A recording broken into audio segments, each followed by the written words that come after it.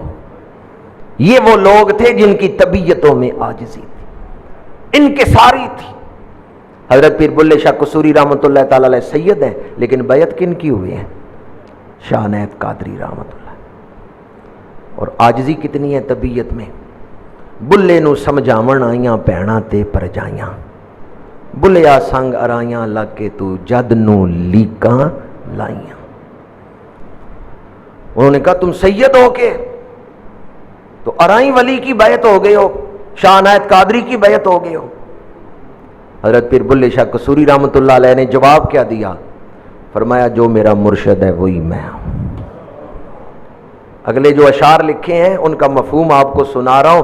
کہتے ہیں جو مجھے اب ارائیں کہ اللہ کرے جنت میں جائے، اور جو سید کے میں اس کے لیے جنت کی دعا نہیں کرتا۔ کس قدر جلال میں جواب دیا۔ آخر وہ کون سی چیز تھی جس کے لیے انہوں نے اپنے آپ کو اتنا مٹا دیا ہے کہ جو میرا مرشد ہے وہی میں ہوں؟ روحانیت، للہیت، خشیت، اللہ کا قرب۔ اولاد غوث اعظم ہے شہنشاہ حضرت پیر بلے شاہ قصوری، گیلانی سید ہیں، پر فرماتے ہیں چل بلیا چل اوتھے چلیے جتھے سارے انے، نہ کوئی ساڈی ذات پچھانے نہ کوئی سانو۔ اچھا یہ سیلفی کیوں بناتے ہیں جی؟ پہلے میں نے قرآن کی آیتیں سنائی، پھر حدیثیں، پھر بزرگوں کے ایک دو واقعات۔ اب دور حاضر میں ایک مثال دے رہا ہوں۔ سیلفی جو ہے نا، یہ ہمارے اندر خود پسندی کو پروان چڑھاتی ہے کہ میں بہت کچھ۔ سوشل میڈیا نے جو تباہی مچائی ہے، سوشل میڈیا نے اخلاقیات کو جو نقصان پہنچایا ہے، اس کا ایک پہلو یہ ہے کہ ہم نیٹ پہ اپنی تصویریں لگا کے پھر شوق سے دیکھ کے پھر اپنے آپ کو بہت کچھ سمجھتے ہیں۔ حالانکہ اللہ کے قرب کے لیے پہلا قدم تو یہ ہے کہ اپنے آپ کو مٹاؤ، عاجزی اختیار کرو۔ اور ہم سیلفی لے کے پھر اس کو دیکھ کے پھر اس پر چیک کرتے ہیں کہ لائکس کتنے آئے ہیں، کمنٹس کیسے آئے ہیں۔ یہ ساری چیزیں انانیت کو پروان چڑھاتی ہیں۔ بلکہ ایک تجزیہ نگار نے تو بڑا خوبصورت تجزیہ کیا سوشل میڈیا کے نقصانات پر۔ اس نے کہا شاید کوئی ایسا وقت آئے جس طرف ہم بڑھ رہے ہیں کہ دنیا میں ایکسپرٹ گھٹ جائیں گے، کسی بھی شعبے کے جو ماہر ہیں نا، ماہر لوگ، وہ گھٹ جائیں گے۔ اس لیے کہ جو محنت کر کے مہارت حاصل کی جاتی تھی، اب وہ لوگ محنت تو کرتے ہی نہیں، اب تو زیادہ وقت موبائل میں ہی لوگ مصروف رہتے۔ اس لیے آئندہ دور جس طرف ہم بڑھ رہے ہیں سوشل میڈیا کو استعمال کر کے، اس کا غلط استعمال کر کے، شاید ہم اپنے آپ کو ایک ایسے دور کی طرف لے کے جا رہے ہیں جس میں نفسیاتی امراض زیادہ ہوں گے، آنکھوں کے امراض زیادہ ہوں گے آنے والے دور میں، آنکھوں کے امراض اور دماغی امراض زیادہ ہوں گے۔ اس وقت ہمیں نہیں محسوس ہو رہا کیونکہ ابھی تھوڑا عرصہ ہوا ہے نا ہمیں موبائل استعمال کرتے ہوئے۔ جب کچھ عرصہ گزر جائے گا پھر یہ مسائل پیدا ہوں گے، پھر ہماری آنے والی نسلیں سوچیں گی کاش ہمارے آباء و اجداد اس وقت روک لیتے، اس وقت اچھی تربیت کرتے۔ میں یہ نہیں کہتا کہ آپ بالکل ہی استعمال نہ کریں، شاید آپ کے لیے یہ مشکل ہو۔ ویسے اگر میں یہ کہوں کہ آئندہ 2 دن آپ نے فیس بک، واٹس ایپ استعمال نہیں کرنا، ہاتھ کھڑا کریں، تو کوئی کرے گا ہاتھ کھڑا؟ میں نہیں کہتا ہاتھ کھڑا کریں، میں ویسے مثال دے رہا ہوں۔ 24 گھنٹے نہیں گزرتے، 2 دن تو بڑی مشکل کی بات۔ اس قدر دل لگ گئے ہیں اس کے ساتھ۔